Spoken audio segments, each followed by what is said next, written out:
I've written down the circle order is, I was here, Nissan came, Chihuahua, Brian, Eddie, and Bruce. I hope somebody can help me with that. I have what's called CRS. So we'll start the meeting, and I'll go with the introduction that I wrote. And it's to acknowledge our unity as individuals and form a more perfect union. This group is for practicing deliberative dialogue and nonviolent communication. Deliberative dialogue refers to a face-to-face message of public interaction for small groups of diverse individuals. Nonviolent communication is the place to start our study for how to come together as individuals. Nonviolent communication is natural giving. Natural giving is remembering to stay with the quality of giving moment by moment in any connection. It's easy to lose it. Instead, much of the time we play another game called Who's Right? It's the game where everybody loses. So I've told you almost in every meeting my three-part plan. And I think that I'm going to say the blueprint is for Better America is what we can do now. So I'm going to ask Brian if he'd like to introduce this part about the blueprint for Better America.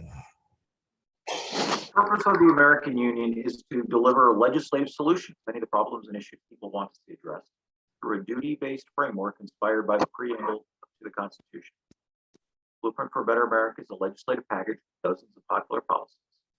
And this group will, 1, listen for the problems that the people want to see addressed in America. 2, look to see if the blueprint helps advance solutions for them. 3, examine the other policies that are within the legislation and the problems that they address. 4, recognize that not all issues are important to all people, but that we are stronger when we support each other. 5, listen for paramount objections where individuals have deal breakers inside the blueprint and would prefer politics as usual. 6, build consensus that as a whole, the legislation can build a better America by ending poverty, ending mass incarceration, and ending the endless wars. And that the time to act is now in the 2020. Okay. Thank you, Brian. I don't know how well you heard that. It wasn't real clear to me. So we're going to go to round 1, and that means Nissan, you can start because we're going to go to each next person every time. And introduction, name and place on the planet, and your passion or current action. Go for it, Nissan. Yes, thank you, TC. My name is Nissan Pitcher from representing the great city of New York, Upper West Side. And my passion right now is to fight the good fight against a very strong, vital enemy of the people, which is a intelligence system that has seeked to disrupt and disturb and subvert our very society through psychological warfare. And I wish to create a counterintelligence group for the left in order to fight in this communication war that we are losing. Okay, Chihuahua. Okay, Chihuahua. I'm Chihuahua Slater. I'm here in Oceanside, California, the north end of San Diego County. And my passion these days is writing children's books to inspire young ones to connect with nature.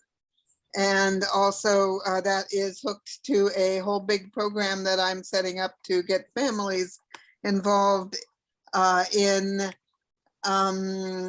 doing what we can do to ensure a more livable planet for everybody. And so that will include like webinar programs and a bunch of stuff. But anyway, that's really what I'm passionate about these days, and I'm working very hard on it. I'm not, I understand the situation well, I don't think anybody understands the situation today, but I understand that we are, there are kind of like two sides and things, you know, and I don't want to fight. Okay, So that's where I'm at. thank you, Chiwa. That brings us to Brian. Yeah, my name is Brian, and I'm based in Fayetteville, North Carolina. And my passion is trying to fix the political structure of the United States with a better model that overlays over the old one and doesn't require changing any laws or rules, and just requires that people want to work together to solve some problems. And so that's the blueprint for a better America is the legislative action part of that, because poverty, mass incarceration, and the militarism of the United States, they cause an awful lot of other problems. So if we can address those, then we prevent all the other ones that ripple out from there.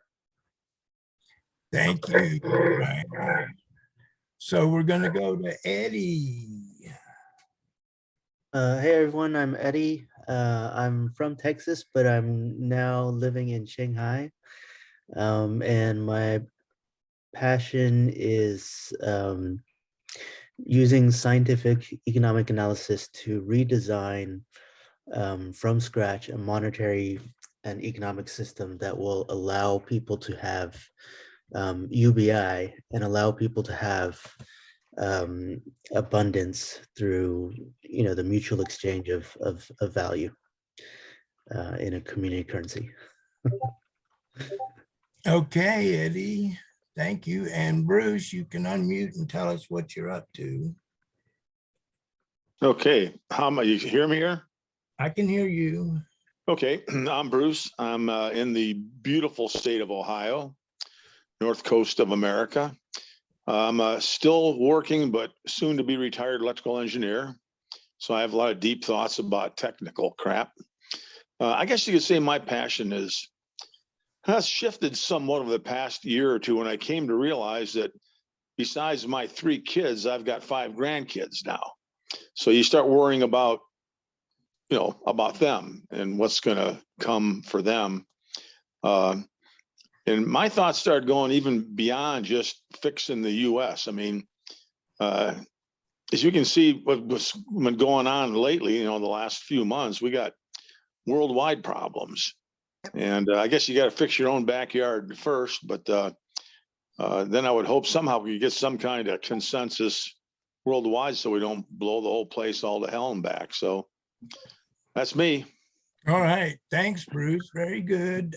So I'm the last this time. So I'm TC. I live in Oceanside, California. And my passion is this week has been about self-exploration and getting to that place where I'm really comfortable with who I am and feeling integrated. And that's good. So, okay, so we went around. Okay, so I'm gonna go back to so the next round is our thoughts and comments about the introduction and purpose of the group. We'll take 1 to 2 minute shares. We may have to go around a couple of times. So this time it's Chiwa. Yes. Go first. My thoughts about the introduction and the purpose of the group. Yes. Well, I really enjoy the introduction every time because it gives me, you know, it gives me a way into seeing who everybody is and what they're passionate about. And that's, you know, we got to kind of know each other a bit to do something here. The purpose of the group, I don't know what to say, TC. I mean, the purpose, you want my purpose for the group or you want me to comment on your purpose for the I group? want you to comment on the purpose that's written for this group. It would be good if you show it to us. It's acknowledgement of our unity as individuals to form a more perfect union, and to practice deliberative dialogue and a nonviolent communication. Okay, so I think that's a really good purpose. We all need and want a more perfect union, as somebody said, it's not just this country, it's the whole, the whole world that we need to get into this union, or we need to get into the union with. And practicing deliberate dialogue. And I'm really into nonviolent communication, okay, not as a model, not, but just the whole concept of nonviolent communication and respecting other people's points of view and trying to find a common ground from which we can build something that we agree on. Okay, now before we run out of time, what do you think about the purpose of the American Union as a focus of this group? Well, it's as good a focus. I mean, there's a lot of work gone into it, and there's certainly a lot of good stuff in there for us to focus on. I tend to focus on things that aren't obviously in there, but I guess they're under number 5 in some way.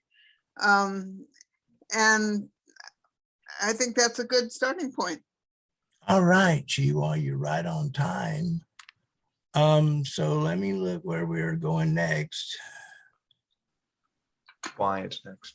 Brian, thank you, Nissan. You're welcome. It's cool having you here. Yeah, like Chihuahua said, I enjoy the introductions and hearing what everybody else is passionate about. I support the purpose of this group. I'm not sure what else I can say for another minute about that. That's your share? Yeah, I think that's my share. Okay, well, then let's see who's next. Is Eddie. So I really liked what Bruce said about how we have to fix the world as well as our country. And I think there's some stuff which is sort of overlapping with what TC is doing here. And I think that there's space in the world right now for innovation on the way that people organize. There is in the 17th century, the Dutch invented the modern corporation. Prior to that, you just had partners, and they suddenly invented this thing where you could have like 100 or 1,000 different partners, which were shareholders of a corporation, and that sort of changed the world. And I think that it's possible to change the world again by creating a way for people in general to come together in something like a decentralized organization. And you have to figure out how to allow that organization to express the will of the people and to coordinate the actions of the people and to resolve disagreements. To do those two things effectively, I think that would change the world. All right, Eddie. Does that conclude your share? It's good timing. Yeah. That brings us back to Bruce. Bruce. Yep. I just unmuted. I enjoy I like the introduction and the purpose. And Shiwa hit on something that I think is a key point to this whole thing. And it's a key point, not just from a US standpoint, but the world standpoint. There was a point in time, I don't know how many years ago, it's been a long time, but people could have different views and different opinions, but still respect others that viewed things different than them. It seems like somehow over the past, I blame it on social media, but that's just me because I'm an old fart. But somehow we've gotten so far away from being able to accept that some people are not all the same. We have different opinions, different viewpoints of things. And I think we have to get back to somehow realizing that not everybody thinks the same and coming to a consensus on things. I think that's what we don't do. We're split into sides now, and the sides are always kind of at war. And from a worldwide standpoint, we're gonna have to find some way as a planet to deal with the abnormal ones that come along, the Hitlers and the people like that, you have to come together as a group to fix that. Now, we've got a bigger problem there because we've got these things called nukes now that scares the hell out of everybody. But I think if everyone would just start accepting the fact that their opinion is not the only thing that counts, and that other people have opinions, and start listening to what other people have to say and discussing things, I think that would help quite a bit. So. And how do you feel about using the blueprint for a starting place to?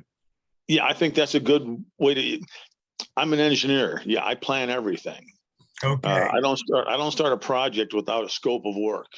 So I view this as a scope of work here. This is how you're going to accomplish something. So I think having it detailed like that is a great idea. Having it delineated, so you have to do it. You have to have a structure to follow. So I think it's very good.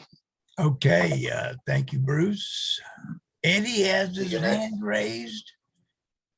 Yeah, with the rising polarization that Bruce and Sheila were talking about, there is a hypothesis, where parts of it come from different authors like Ray Dalio, Peter Turchin. There's a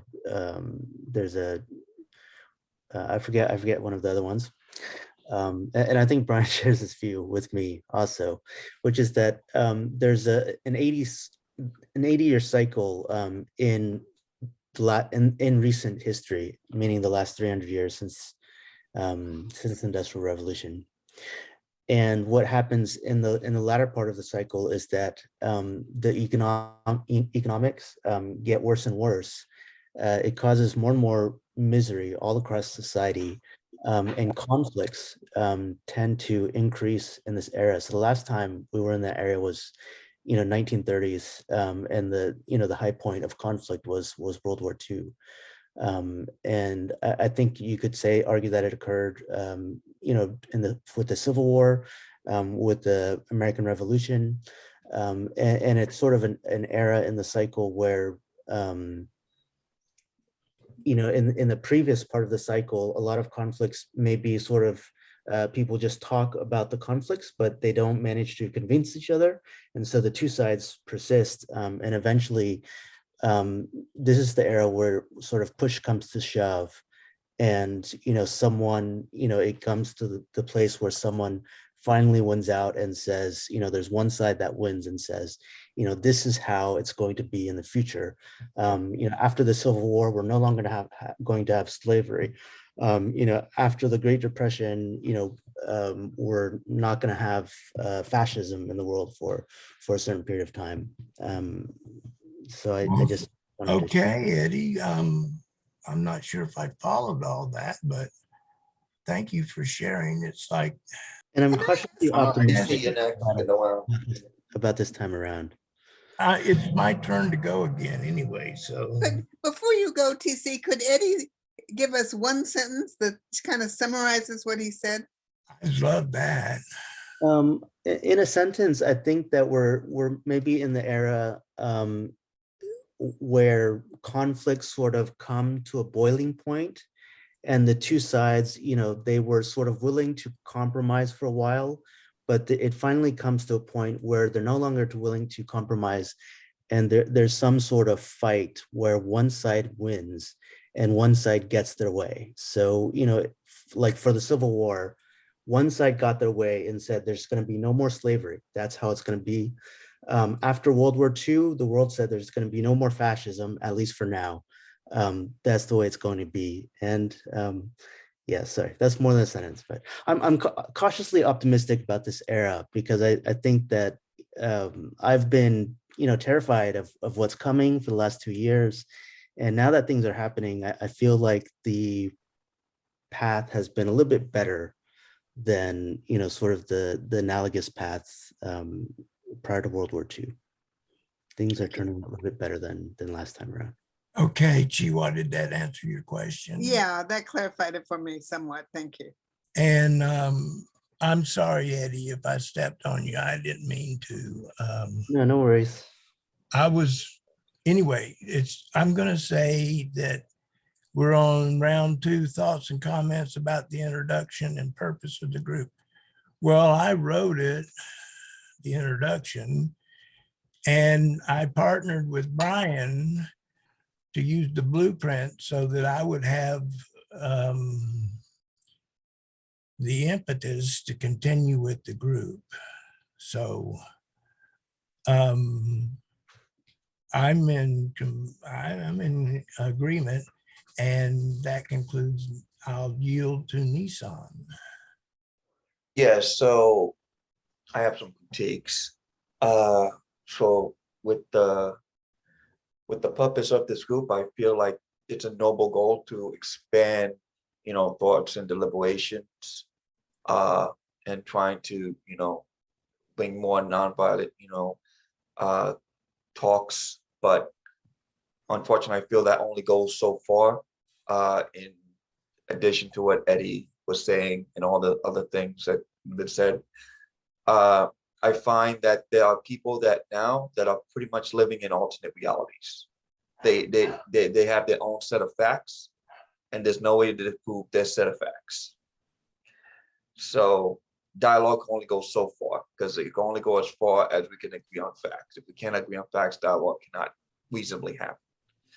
Also, a lot of problems I see in dialogue is people talking past each other because they have different ideas what words mean. Some word would trigger somebody one way and trigger another person the other way because they can't agree on definition of words. So we have, even though we're speaking the same language, we don't have the same definitions of the same words. So as much as you could try to fix dialogue, I feel that's great, noble work, but I feel that at this point it's a little too late at this point, as far as we've gone away.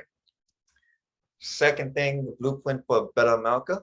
I think it's a terrific starting strategy. Although my main criticism is that I don't think it goes far enough, as I stated before, because if you're gonna hit something, you better hit it hard. You might only have one chance at it, and better give it all you got at one go. I don't like to pull any punches, and so that also just in a standpoint of deal making, you always want to start with the highest possible ask. That way you have room to negotiate. Okay, Nissan. And finally, for the introduction phase, again, I also like doing introductions, although I feel like sometimes it takes a bit too much time. As we get bigger and bigger group, it'll take up more and more time, which not enough time to talk about the actual work that needs to be done. So Okay, Nissan. So now we can go back around. Gee, what do you have? You want to talk again? Brian starts first. Huh? Shouldn't Brian start first? Shiva comes after Nissan. Okay.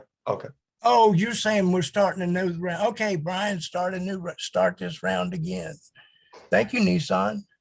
You're welcome. I asked for the help and I got it. I got what I wanted. So, what was the resolution from, was that round 3 that we just did? Or, No, That was round 2. okay, we're round 2. just seeing if you're finished. Do you have any more comments or things you want to say about about the comments about the introduction and the purpose of the group? I do not. Okay, then Eddie. I'm finished. Are we not ready for round 3? Well, does anybody want to have anything else to say? No. Okay, Let's move on. round 3. So where do we want to start the study? And I said we should keep it to a minute the first time around. Okay, Brian, go ahead. What should we start? I would start with criminal justice reform because it's at the beginning of the blueprint, and there's a there's a I don't know, a dozen different topics in the first subsection. The George Floyd Justice Reform Act or whatever. And so if we started with that, then we could pick one of those to dig deeper into. Good. Can I ask a question? Yeah. Brian, I'm sure you've thought this out. I'm just interested in why you think that's a good place to start. Because it's at the beginning. Ah, okay. I'm just throwing my 2 cents out there. I'd love to hear what everyone else has to say. It's fine with me. I just wondered why. Okay, Eddie. Eddie, Where to start? I don't have any, no, yeah, I'm happy with wherever we start. I like UBI and poverty elimination. That's my favorite. Yeah, we got Bruce, criminal justice, UBI, and we're gonna go Bruce. Well, I say we start at the beginning, and where's the beginning? We're like running around a circle here. So I think any of them are worth starting at any point. For me, criminal justice reform, they're all big bites to chew on. I mean, they're all going to take, some serious effort and thought to fix. As much as I fought it, I see a seriousness in the economic disparity in our country. And there's got to be some ways to try to level that playing field somewhat, and we got a warring central government. God knows how it's going to happen. But I'd like to see some method of bringing us all. We can't all be equal economically because that's called something different, but at Okay. least get us all close. I think I heard you say you want to start at the beginning. yeah, yes, Um, he did. I did I see think agree. you wanted to start with economic issues. I agree. I go after Bruce. I'll say I agree to start at the beginning. Nissan. I say start at the top. Chiwa, I'm fine with starting with criminal justice, but I think that the corporate takeover of power in this country and in the world and worldwide is key to that issue and probably all of the other issues that we have to talk about. agreed on that. Okay, so here it is. Title I is establish justice. Actually, there's findings and purpose. We were going to start with reading what Martin Luther King had to say about this. I Now, don't think that's necessary. okay. I like the idea of taking turns reading the findings. Okay, that's 1 for, 1 against. Any other comments? Because this is the beginning. The beginning of what? Of the Blueprint for a better America. I'm sorry? the blueprint. The blueprint for a better Blueprint. America. Okay. Okay. Well, okay, so Chiwa, how do you feel about reading this? Pardon? How do you feel about reading? Could you read this? Yeah. Okay, Eddie, Brian? Yeah, we just go around the circle and everybody Yeah, I pick. lost track of the circle. I'm sorry. It's supposed to be Eddie. Eddie's supposed to start. Eddie, do you have an opinion of whether we should read this or not out loud? Let's just read it. Sure, let's read it. Okay. Eddie, go for it, I think is what. Well, okay. The Congress finds the following. Dr. Martin Luther King Jr. identified the triple evils of poverty, racism, and militarism, declaring before his death in 1968, our only hope today lies in our ability to recapture the revolutionary spirit and go out into a sometimes hostile world, declaring eternal opposition to poverty, racism, and militarism. With this powerful commitment, we shall boldly challenge the status quo. And is Bruce next? Bruce is next. Yep. The revolutionary spirit Dr. King spoke of is embedded within the preamble of the Constitution, which outlines the 5 duties of all Americans, individually and collectively. These ideals are the driver for this legislative package. PC. And me? Mhm. Tens of millions of Americans live below the poverty line, including millions of children. Dr. King called for a basic income, stating, "We must develop a program that will drive the nation to a guaranteed annual income. We are likely to find that the problems of housing and education, instead of preceding the elimination of poverty, will themselves be affected if poverty is first abolished. The poor transformed into purchasers will do a great deal on their own. A host of positive psychological changes inevitably will result from widespread economic security. The dignity of the individual will flourish when the decisions concerning his life are in his own hands, when he has the means to seek self-improvement. Personal conflicts among husband, wives, and children will diminish when the unjust measure of human worth is on the scale of dollars is eliminated. Now our country can do this." America's system of mass incarceration has grown the prison population to 8 times what it was at the end of Dr. King's life. It has been called the new Jim Crow because it disproportionately affects on communities of color. Despite similar usage rates across race, people of color are more likely to be arrested and incarcerated in the war on drugs. Dr. King wrote about racial bias in the letter from Birmingham jail. All segregation statutes are unjust because segregation distorts the soul and damages the personality. It gives the segregator a false sense of superiority and the segregated a false sense of inferiority. It is not only politically, economically, and sociologically unsound, but it is more, but is a moral wrong and sinful. And a just law is a code that a majority inflicts on the minority that is not binding on itself. This is difference made legal. Who's after Nissan Chihuahua? Dr. Chihuahua. King spoke vehemently against the endless war of Vietnam, and many of his observations are just as true of the Middle East.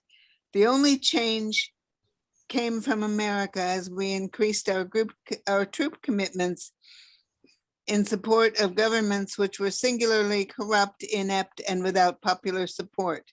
Now they languish under our bombs and consider us, not their fellow Vietnamese, the real enemy. They know they must move on or be destroyed by our bombs. So far, we may have killed 1 million of them, mostly children.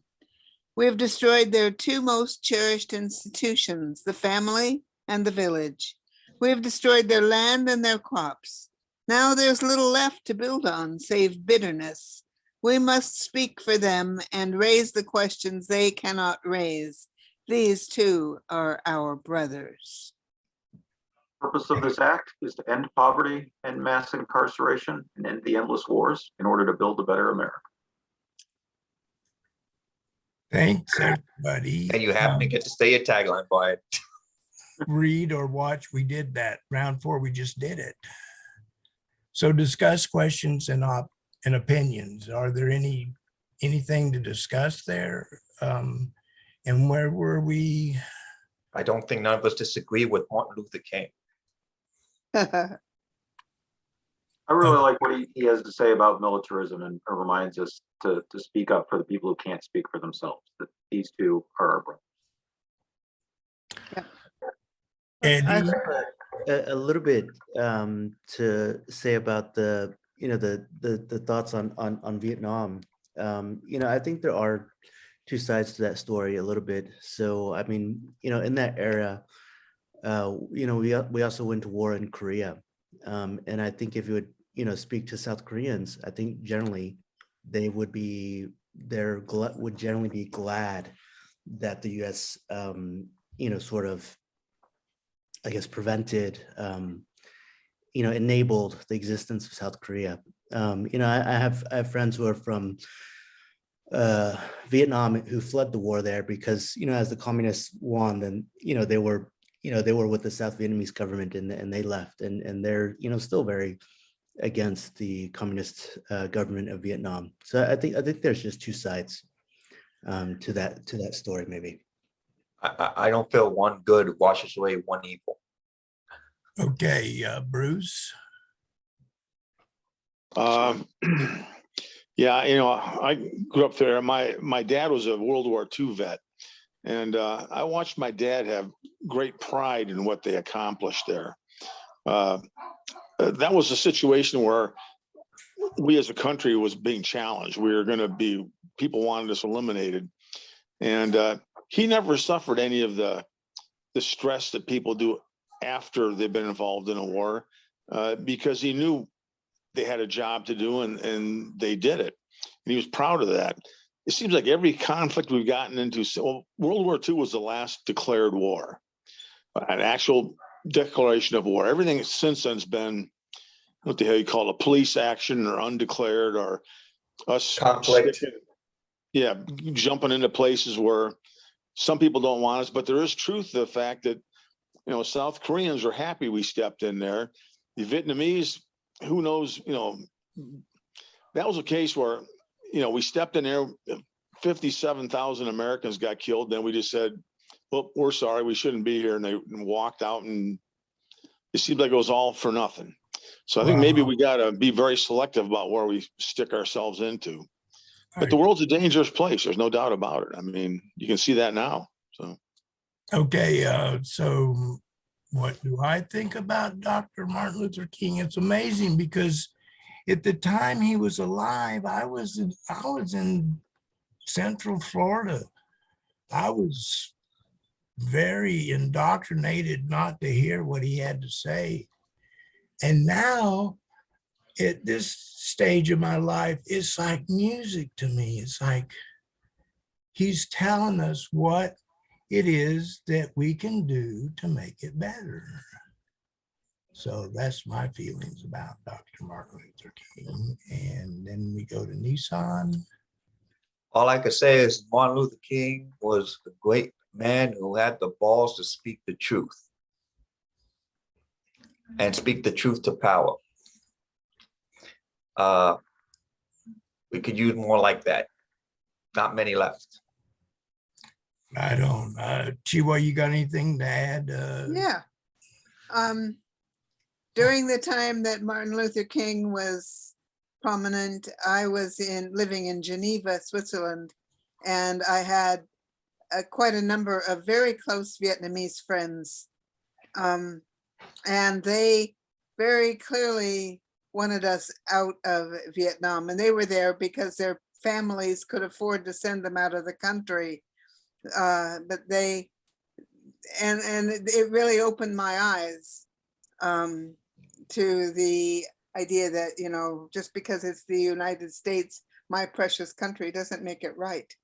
And I think that I really honor Martin Luther King, and I'd like to say that not only did he speak up and had the courage to do so, but he also did so in love. And I think we, whatever we do, we need to remember to do it in love. All right, Chiwa. Okay, we have 15 minutes. And the next thing to do would be to do another section.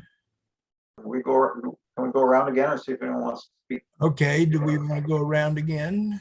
I guess I'd like to build on and add a couple of, especially what Chiwa said about Okay, Dr. King reminding us to do it with love, as he said, because that was, he got a lot of flack for trying to be the civil rights movement and the anti-war movement together. People said, pick a lane and just stay in that lane. But he saw that they were different aspects of the same problem. And, to Eddie's point of, yeah, some people supported America's involvement in Korea or in Vietnam or things like that.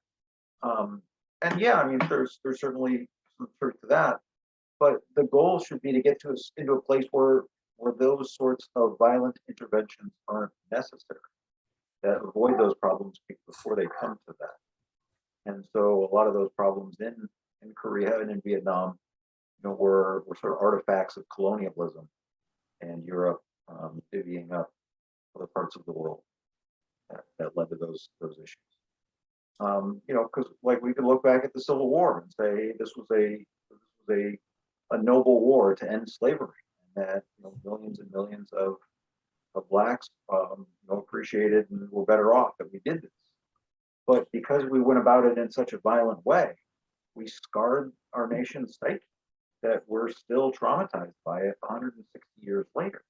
Whereas every other nation on the planet managed to end slavery non-violently, do it through legislation, do it through the political process. We had to fight a war. Okay, Brian, we got two hands raised. Out there. I think Eddie was first. I'm not sure. Eddie's first. Okay, Eddie. I've lately been thinking that, ultimately you have wars ultimately on the international scale. You have wars between countries because you don't have an effective system of global governance. So there's no one at the top of the global order that everybody listens to, that that would be analogous to sort of domestically. There's a law that says nobody is allowed to assault anybody else. Nobody is allowed to murder anybody else. And if you do, then the system is going to hopefully have consequences for that, which prevent it as much as possible. So I think that globally, maybe it looks something like sort of like the UN, but with I think that the next step would be the criminalization of unjust war and collective self-defense. So where the nations, come together and say, and there's going to be gray areas sometimes, but I think sometimes they can come together and say, this is completely unjust. You cannot do that. And if you do, the whole world is going to come together collectively and stop that. That's just a thought I've been having. Nissan. Yeah, two things. One, I do agree you have to do it with love, but sometimes you have to apply some tough love. That's the thing. And also, just to go on what Eddie says, I want to push back against that a little bit. We do have laws. It's just, we do have international law. It's just flagrantly disregarded at a whim, because a law is only as good as it can be enforced.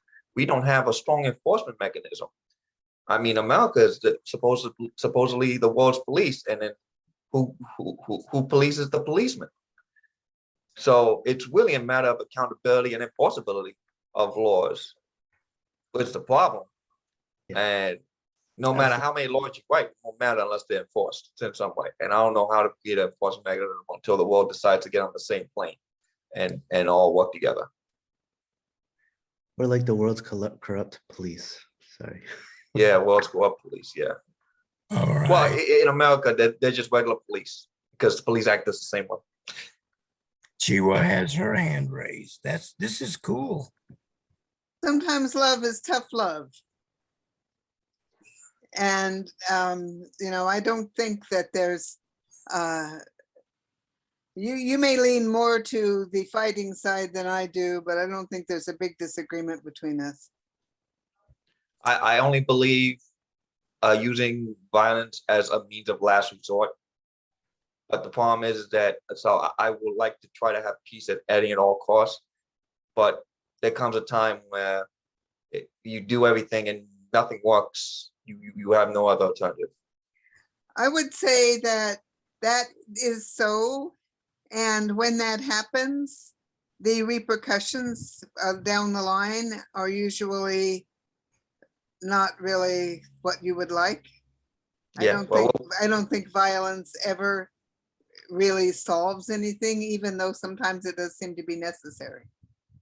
yeah, well, we're rapidly approaching that, and I would like to try every means to stop that, but at the way that it's going, it looks like that's an inevitability at this point. I was listening to the nonviolent communication workshop today, and the last thing I heard him say was, do not mistake nonviolent communication for being nice. I mean, you're telling the truth. And so Brian has his hand raised. Yeah, well, no, and I understand and appreciate where Nissan is coming from. I think the important thing though is that if we're going to get to that point, and Gandhi was the big nonviolence guy, but he acknowledged that sometimes violence was necessary, and there were several occasions where he supported it as the least bad option. But it's important to recognize though that when we do get to that point, to see it as a failure, is that we've tried all the other things, we've tried the better solutions and they haven't worked. We have to resort to something that we otherwise would have avoided because we failed in our other options. And so it's not a preferable choice, but it's a failure to resolve it peacefully and cooperate. So Gee, wow. Yeah, I think that even if you deem that the moment has come where there must be violence, love can still be present. And it must be for anything beautiful to come out of it. All right, now. Yeah. I feel the declaration of violence is not going to be placed on our side. It's going to come from the other side. I just want to have us prepared and ready for when that happens, because right now we're pretty much unilaterally disarmed. And if we get into a violent conflict, it would be a very short conflict, and would pretty much not looking good for our side. So, Brian, do you have your hand? I just want to come up with the realization of that fact. You're dealing with groups of people that are very well armed and well prepared and well planned, that they want this stuff to happen. They want violence. And I want to thank you for that, Nissan, because the first time you told me that, I had a terrible reaction because I didn't want to hear the truth. And I was saying, well, he denied my reality. No, I denied your reality. I feel so good inside now, accepting that about myself, that, it was about me all the time. So I appreciate it. Brian, did you have your hand up? yeah, and I agree with Nissan that there's a non-zero number of people that feel that way, but it is a small percentage. It is a small minority, and that the vast majority of people prefer to resolve things peacefully. And so where I wanted to go with that though was if we do get to the place where there is a violent conflict, that afterwards the resolution, how we get to do the resolution afterwards is important. And you can see the difference in this in the way we finished World War I versus World War II, whereas World War I was very punitive against Germany and tried to penalize them and destroy their economy. And then the violence solved the problem of the Great War, but because of the things that went on afterwards, it laid the groundwork, foundation for the Second World War. Whereas in World War II, things like the Marshall Plan that helped rebuild the economy have given us decades and decades of prosperity across Europe. Nissan. yeah, I want to say I 100% agree with Brian. I think it's very important to have a plan for the results, because a lot of failures of revolutions and revolutionaries is that after they win, they have no clue what the hell they were going to do next. Even our founding fathers were like that, like, oh, we won. Great, now what we're doing. And they spend months and months trying to figure out what the hell they're going to do. And George Washington was adamant, well, whatever you're doing, we're not making a new king, because I just spent all this time fighting the king to put a new one. So I think it's important to have a clear plan and also a system in place, ready to go when the change of power happens. And that's what I'm working on today, but with all you. Hey, Bruce, I haven't heard from you in a while. You got anything on this? Yeah, I've been enjoying listening to everybody's viewpoints there. We started talking from a global standpoint, and there was that transition from World War I into World War II. Unfortunately for all of us, when you look at the way World War II ended, it created a new era of tremendous fear because of the weapons we developed there. And there are, religious fanatics in the world. There are just insane people that get control of some of those kind of weapons. And this will sound kind of stupid, but it made me, while you guys were talking, I was thinking about the ending to the original movie Planet of the Apes, where they're riding their horse down the beach and all of a sudden comes across the top of the Statue of Liberty and says, "You fools, you blew it all to hell." I'm going like, geez, we're like, that could be our future.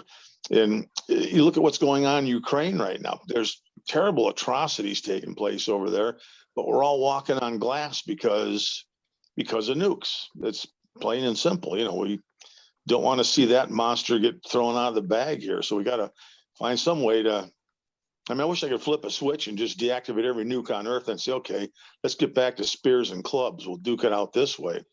But I'm afraid that, that horse kind of is out of the barn already. So I don't know how to handle that, but we got to handle it somehow.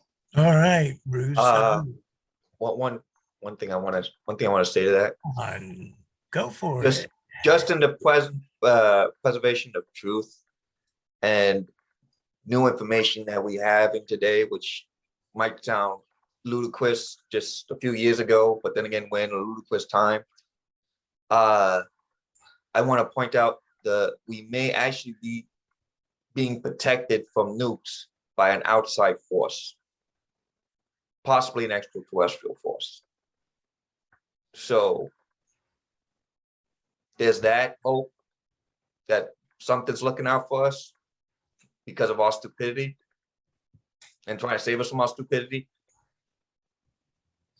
So at least, again, it's even though it sounds crazy, I hope, hopefully that offers a little bit of hope. Well, there are forces in the universe that we know nothing of. And there's even a thing called collective consciousness. There's all kinds of energies that are affecting what's going on. And I was That's talking. an interesting concept, because maybe I've watched too many movies in my life, but that made me think of the day the Earth stood still, because all of us on Earth had kind of mucked things up really bad. So these aliens come down and say, "Hey, you're going to get your act together, or we're going to end it for you." So maybe I should stop watching movies, but some of it seems to fit into our discussion. So Okay, we're at time, and I don't want to get in a real strong habit of forcing us to stop, but I do want to take time to go around one more time, and I have lost total control of an idea where we were. It's Bruce. Bruce. okay, let me final thoughts. I'll have to say I really enjoyed today's discussion. It gave me a lot to think about all the way around. It also made me realize how, what a big job there is ahead. It's just like when I try to clean my garage, I look inside, I go, oh my God, it overwhelms me. So I just pick one corner, one small spot, and focus on it. I think that's what we have to do. So. All right. Oh, that means I got to go next. Okay, I get to go next.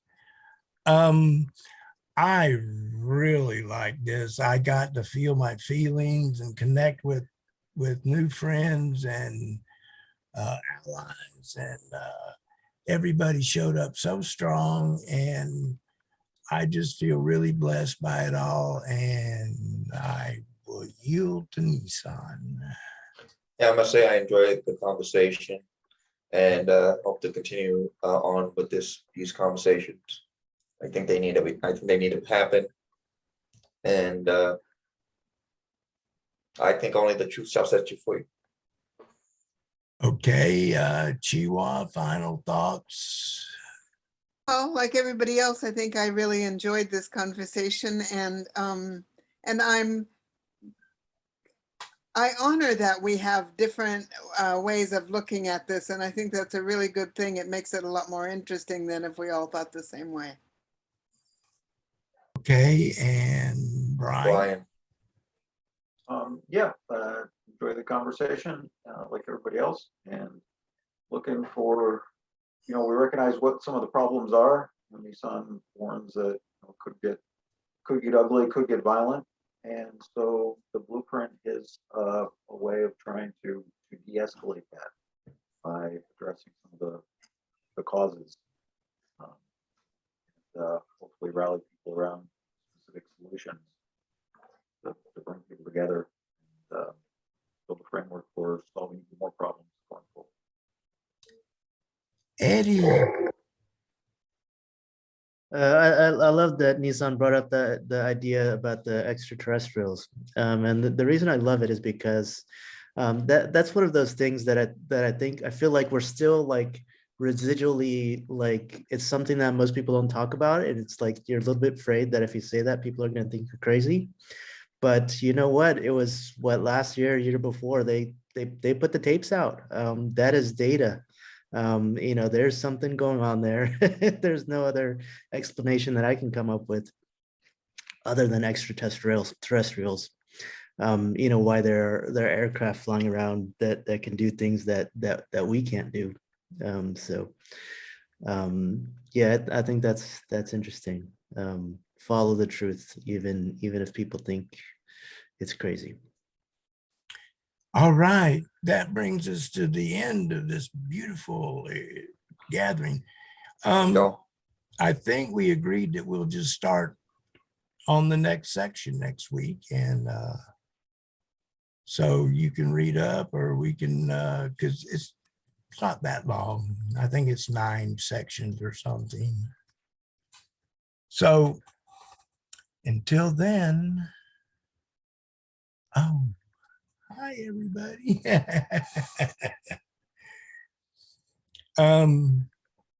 We can go.